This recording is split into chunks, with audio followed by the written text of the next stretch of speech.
FRT education. English के last video में हमने पढ़ा था नाउन के फंक्शंस कि नाउन क्या काम करता है और क्या काम कर सकता है। उसमें हमने 3 फंक्शंस पढ़ लिए थे नाउन से रिलेटेड, और ये जो वीडियो होगा ये नाउन से रिलेटेड लास्ट वीडियो है, क्योंकि हमने पिछले वीडियो में डिस्कस किया था कि नाउन के 6 प्रकार के जो है वो फंक्शंस हैं, 6 टाइप के वो काम कर सकता है। उसमें हमने ये देखा था पिछले वीडियो में कि एक नाउन सब्जेक्ट बनता है, ऑब्जेक्ट बनता है और कॉम्प्लीमेंट बनता है। ऑब्जेक्ट जो है वो 2 टाइप का बनता है, डायरेक्ट और इनडायरेक्ट, और 2 ही टाइप का कॉम्प्लीमेंट बनता है, सब्जेक्टिव कॉम्प्लीमेंट और ऑब्जेक्टिव कॉम्प्लीमेंट। और उसी श्रृंखला में, उसी सीरीज में आज हम देखेंगे उसका नेक्स्ट फंक्शन क्या है, और जो 4, 5 और 6 जो 3 और फंक्शंस बच गए थे उन पर आज डिस्कस करेंगे। और नेक्स्ट वीडियो में होगा एक नया और शानदार टॉपिक, तो इस वीडियो को भी आप जरूर ध्यान से देखें ताकि नाउन से रिलेटेड जो जितने भी कॉन्सेप्ट हैं वो आपके क्लियर हो जाएंगे। तो देखते हैं नेक्स्ट जो फंक्शन है नाउन का वो कौन सा है। तो देखिए नेक्स्ट फंक्शन है केस इन अपोजिशन और नाउन इन अपोजिशन। ये दोनों जो इसके नाम है उनका एक ही मतलब है, या तो इसे बोला जाएगा केस इन अपोजिशन या फिर बोला जाएगा नाउन इन अपोजिशन। तो ये अपोजिशन क्या है कि जब एक नाउन जो है उसको अपोजिशन जब उसको बोला जाता है कि केस इन अपोजिशन या नाउन इन अपोजिशन, तो उसका मतलब क्या है। तो एक वर्ड में अगर बात करूं तो उसका मतलब होता है साइड बाय। साइड बाय उसका मतलब होता है अगर एक वर्ड में मैं बात करूं तो। और आगे अगर मैं इसको एक्सप्लेन करूं तो देखिए, when two noun words refer to one person, one place or one thing just after each other। जब कोई भी 2 नाउन एक किसी व्यक्ति को, एक किसी स्थान को या किसी एक वस्तु को रेफर करते हैं, किसी भी एक व्यक्ति को, वस्तु को या स्थान को रेफर करने के लिए, बताने के लिए जब 2 नाउन वर्ड्स का यूज किया जाता है, 2 नाउन्स का प्रयोग किया जाता है, और प्रयोग भी किस तरह से किया जाएगा, जस्ट आफ्टर ईच अदर, बिल्कुल एक दूसरे के बाद।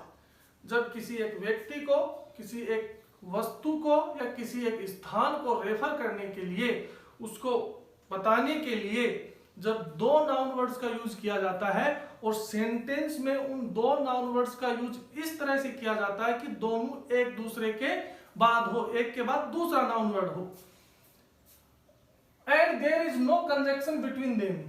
2 नाउन वर्ड्स होते हैं लेकिन दोनों नाउन वर्ड्स के बीच में कोई कंजक्शन नहीं होता है, बल्कि उनके बीच में देयर इज ओनली कॉमा, उनके बीच में केवल कॉमा होती है, और इस स्थिति को ही अपोजिशन बोला जाता है।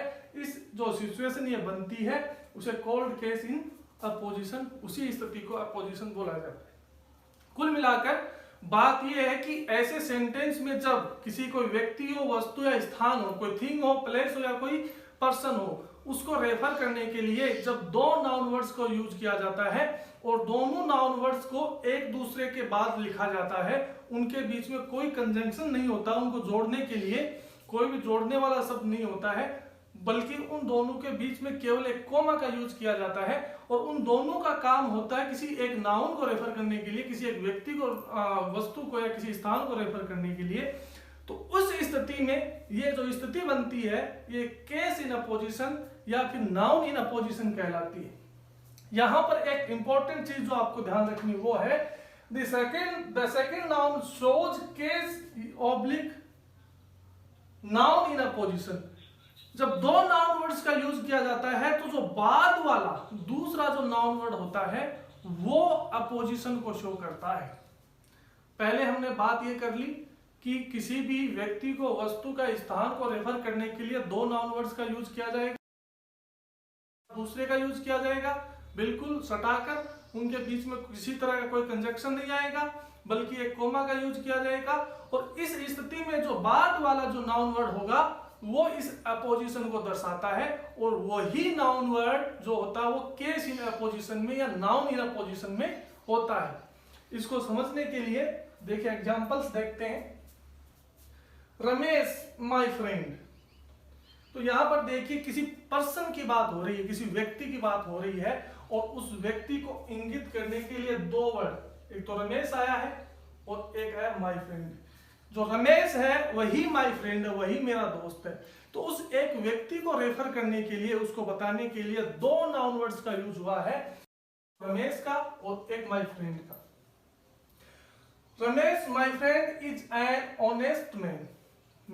रमेश जो मेरा दोस्त है, रमेश मेरा दोस्त एक ईमानदार व्यक्ति है। तो रमेश को, उसके दोस्त को बताने के लिए, उस व्यक्ति को रेफर करने के लिए दो नाउन वर्ड्स आए हैं। और जो बाद वाला नाउन वर्ड है माय फ्रेंड, इसका यूज केस इन अपोजिशन में हुआ है। अगर एग्जाम में आपसे पूछा जाए, इस तरह का कोई सेंटेंस दे दिया जाए और सीधा सीधा ये पूछ लिया जाए कि इन दोनों नाउन वर्ड्स में से कौन सा नाउन वर्ड जो है वो केस इन अपोजिशन को बता रहा है, तो उस स्थिति में आपको ध्यान रखना है कि जब ऐसी सिचुएशन बनती है तो जो बाद वाला नाउन वर्ड होता है वो अपोजिशन को दर्शाता है, ना कि पहले वाला noun word. Ramesh my friend is an honest man. Ramesh मेरा दोस्त एक ईमानदार व्यक्ति है। तो समझ में आया होगा। Next, mister Sharma my teacher will help me.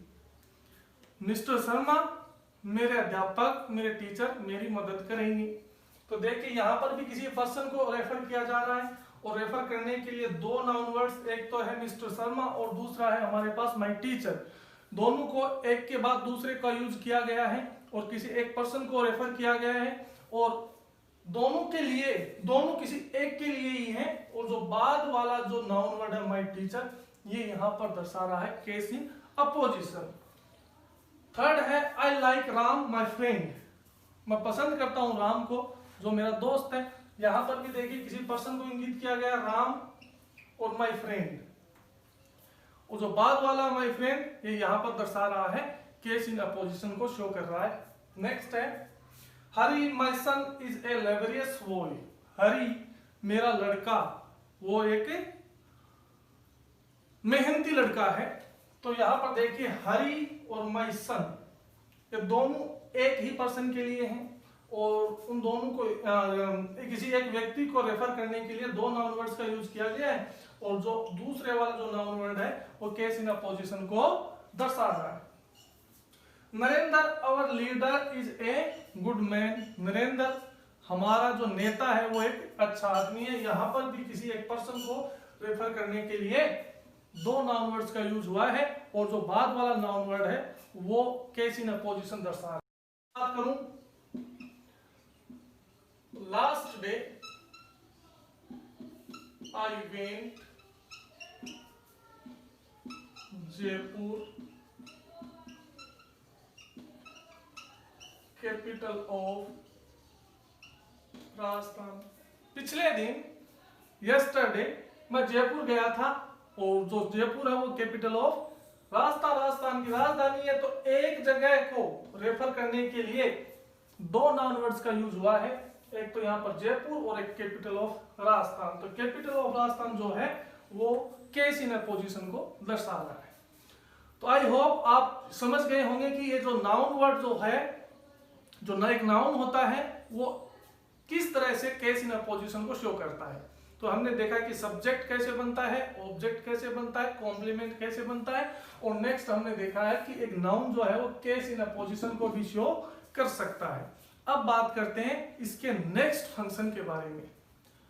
तो देखिए दोस्तों, हमारे पास है नेक्स्ट फंक्शन नाउन का, जिसे कहा जाता है नॉमिनेटिव एब्सोल्यूट। अब ये नॉमिनेटिव एब्सोल्यूट क्या है और किस तरह से एक नाउन का फंक्शंस है, इसको समझते हैं। When a noun word is not the part of a sentence, जब एक नाउन वर्ड किसी सेंटेंस का पार्ट नहीं होता है, but it joins two sentences by using present or perfect participle। लेकिन जब ये दो सेंटेंसेज को प्रेजेंट या परफेक्ट पार्टिसिपल का यूज करते हुए जब जोड़ता है, तो यहां पर देखिए सबसे पहले हमें समझना पड़ेगा कि प्रेजेंट पार्टिसिपल कौन सा होता है। तो प्रेजेंट पार्टिसिपल जब होगा वर्ब की first form plus ING. Verb की फर्स्ट फॉर्म में जब आईएनजी जुड़ता है तो वो बनता है प्रेजेंट पार्टिसिपल। दूसरा होता है पास्ट पार्टिसिपल, जो हमारे पास यहाँ पर इस रूल में लागू नहीं है। और तीसरा है परफेक्ट पार्टिसिपल, जो होगा हैविंग प्लस वर्ब की थर्ड फॉर्म, ये perfect participle. Present participle man verb की फर्स्ट फॉर्म में आईएनजी जुड़कर बनता है, और perfect participle having plus verb की third form.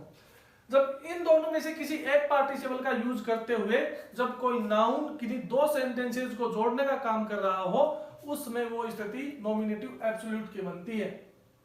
In this condition the noun word denotes nominative absolute. इस स्थिति में जो नाउन वर्ड है वो नॉमिनेटिव एब्सोल्यूट को दर्शाता है।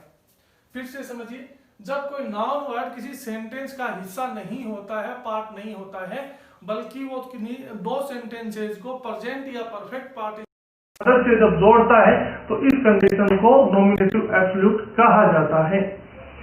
किस तरह से? देखिए, गॉड विलिंग, तो ये जो हिस्सा है ये इस सेंटेंस का हिस्सा नहीं था, इसको अलग से जोड़ा गया है, गॉड विलिंग। और यहां पर will plus ING, main verb की फर्स्ट फॉर्म में आईएनजी जोड़कर प्रेजेंट पार्टिसिपल को बनाया गया है। God willing we shall have a good harvest, भगवान करे हमें एक अच्छी फसल प्राप्त हो।